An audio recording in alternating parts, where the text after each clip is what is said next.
Hello everyone. तो आज के वीडियो में हम लोग समझेंगे प्रोपेगेशन ऑफ साउंड के बारे में।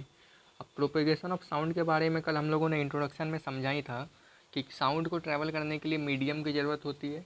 और मीडियम चाहे वो हवा हो सकता है, वाटर हो सकता है, या कोई भी सॉलिड ऑब्जेक्ट हो सकता है, तो उसको एक मीडियम की ज़रूरत होती है साउंड को ट्रैवल होने के लिए।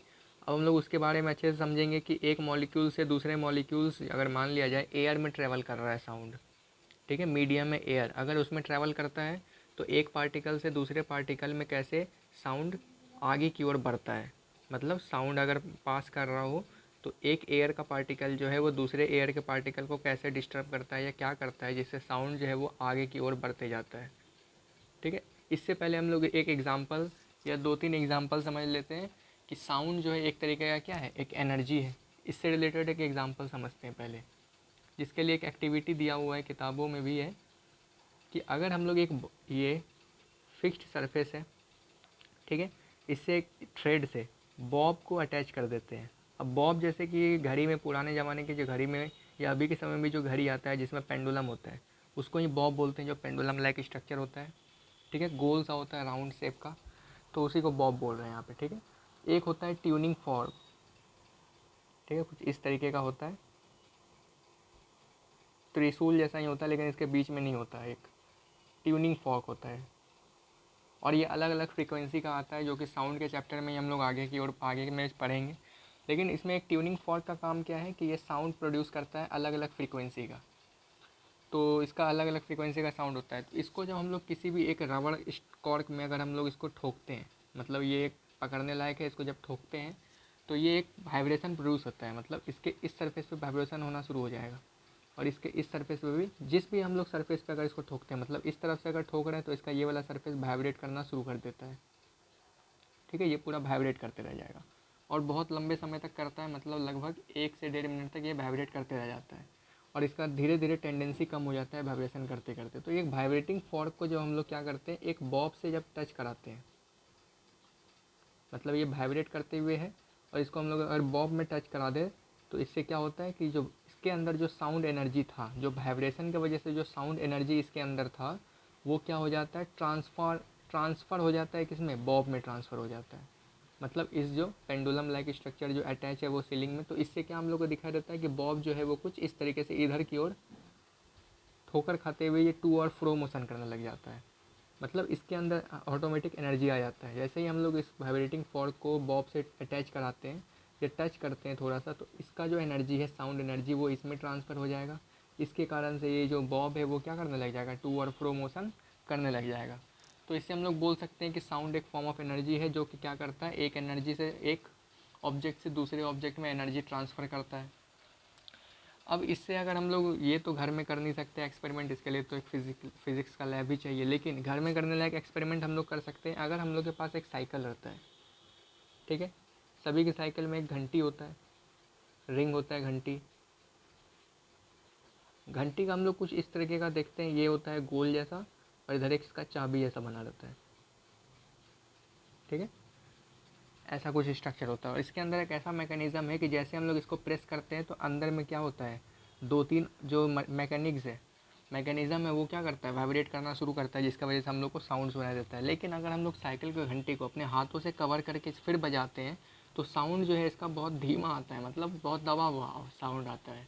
तो इसका मेन पर्पज़, मतलब रीज़न क्या है कि इतना साउंड इसका दबा हुआ क्यों आता है, कि जैसे ही हम लोग इसको हैंड से कवर कर लेते हैं, रिंग को जब जैसे ही हैंड से कवर कर लिया और जब इसको रिंग करते हैं तो हमारा जितना भी साउंड एनर्जी ये क्रिएट करता है, ये जो रिंग जितना भी साउंड एनर्जी क्रिएट किया, वो सारा हमारा हैंड जो है वो एब्जॉर्ब कर लेता है। एब्जॉर्ब मतलब हम लोग के हाथों में ये चला जाता है। ठीक है, अगर हम लोग इसको हाथों से दबा करके जब भी साउंड, मतलब एनर्जी प्रोड्यूस करते हैं, तो जितना भी एनर्जी ये प्रोड्यूस करता है वो हमारे हाथों के द्वारा एब्जॉर्ब कर लिया जाता है।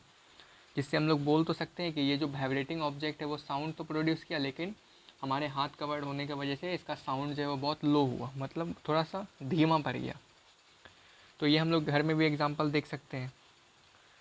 और एक एग्जांपल है कि जैसे हम लोग एक यूएसए का सबसे फेमस सांप है, यूनाइटेड स्टेट ऑफ अमेरिका, वहाँ के डेजर्ट में ये सांप पाया जाता है, जिसका नाम क्या है, रेटल स्नेक।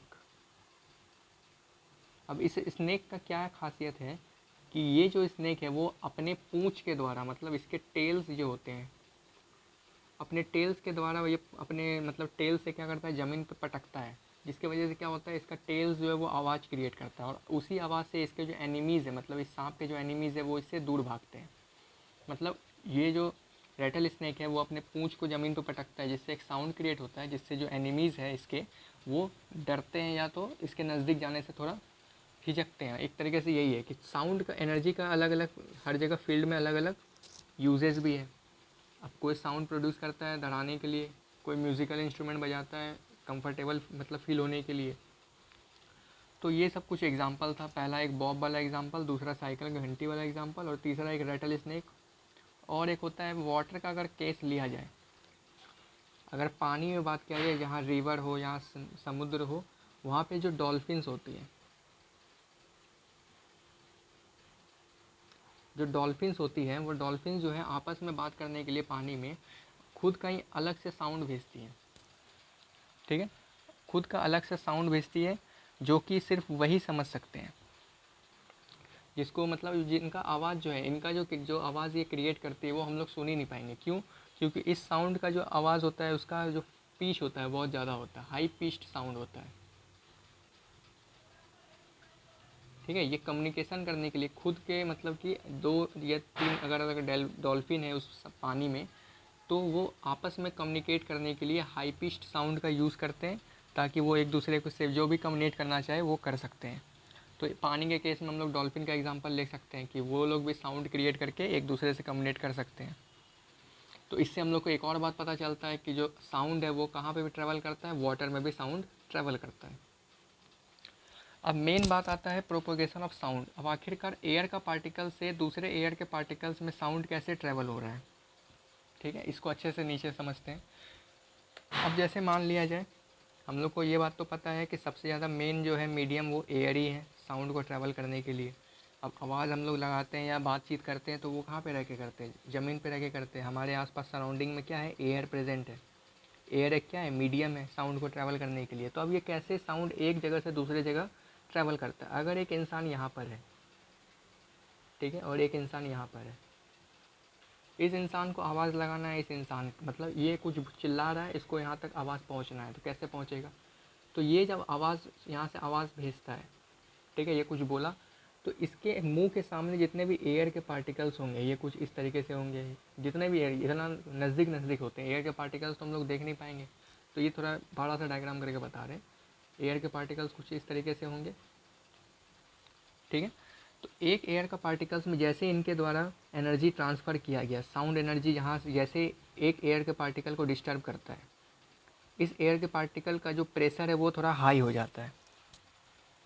ठीक है, इस एयर का पार्टिकल जैसे हाई होता है तो इसका जो एक्चुअल प्रेशर होता है वो क्या बोल सकते हैं कि इसका जो हाई प्रेशर रीजन है, इसको हम लोग एक अलग नाम से बोलते हैं, इसका नाम है कंप्रेशन।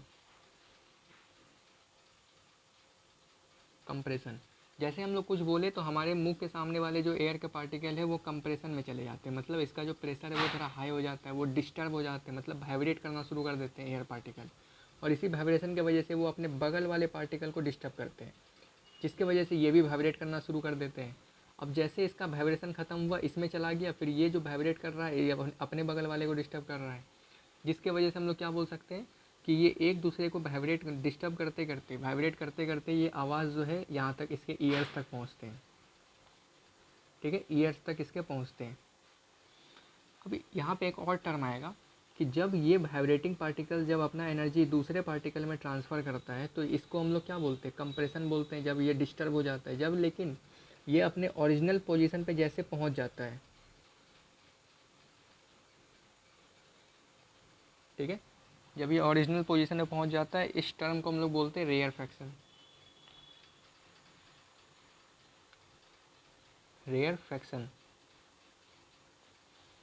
या तो इसको हम लोग बोल सकते हैं टू और फ्रो मोशन भी। अब जैसे एक पेंडुलम जो मोशन मूव करता है तो वो टू एंड फ्रो मोशन में मूव करता है, मतलब लेफ़्ट से राइट की तरफ। तो इसी तरीके से हम लोग इसको भी बोल सकते हैं कि रेयर फ्रैक्शन और कंप्रेशन जो होता है वो एक तरीके से टू एंड फ्रो मोशन भी इसको मतलब बोला जा सकता है। क्यों? क्योंकि एक पार्टिकल डिस्टर्ब होता है उसके बगल वाला पार्टिकल जैसे ही डिस्टर्ब होता है तो ये पार्टिकल वापस से अपने नॉर्मल पोजीशन या नॉर्मल स्टेट में आ जाता है। तो इस स्टेट को हम लोग नाम दिए हैं रेयरफैक्शन, और ये जब डिस्टर्ब पोजीशन में रहता है इसको बोलते हैं कंप्रेशन। ठीक है, इसी प्रकार से साउंड जो है वो धीरे से इस मॉलिक्यूल्स में आएंगे, फिर इसके मॉलिक्यूल्स में ट्रैवल होगा, फिर इसमें, फिर इसी तरीके से ये फिर जो सुनने वाला है, जो हियरर है, उसके कानों तक पहुंचता है। तो साउंड इसी प्रकार से ट्रैवल करता है एयर में। अब हम लोग ये देखते हैं कि साउंड जब ट्रैवल करता है, ये तो हम लोग समझ गए कि हाँ एयर में बात कर रहे हैं। अब साउंड जो है वो वाटर में कैसे ट्रैवल कर सकता है वो हम लोग पहले समझ लेते हैं। लेकिन उससे पहले हम लोग 2 पॉइंट नोट कर लेते हैं कि प्रोपोगेशन ऑफ साउंड के लिए 2 मेन जो पॉइंट होता है, जो मेन 2 फीचर्स होता है वो पहले समझते हैं। 2 main features for the propagation of sound. पहला फीचर्स क्या होता है कि जो भी पार्टिकल होगा मीडियम का, जैसे कि मान लिया जाए कोई एक मीडियम है, एयर है, ठीक है। एयर जो है वो जब भी मतलब कि जब भी उसका पार्टिकल मूव करेगा और उसका जो डेंसिटी है वो चेंज होते रहता है, मतलब जैसे ही उसके अंदर वाइब्रेशन होता है तो उसका डेंसिटी भी चेंज होता है। अब एयर के अंदर वाइब्रेशन होगा तो इसका क्या होगा, प्रेशर बढ़ेगा, मतलब हाई प्रेशर स्टेट में चला जाएगा। हाई प्रेशर स्टेट की वजह से इसका डेंसिटी भी फ़र्क पड़ता है, डेंसिटी भी इसका चेंज होता है, डेंसिटी चेंजेस। क्यों चेंज होता है, तो इसको हम लोग बोल सकते हैं due to the vibration of sound, due to the vibration produced by a source, या जो भी जहाँ से भी इसका साउंड इसके यहाँ तक पहुँच रहा है, due to the vibration produced bye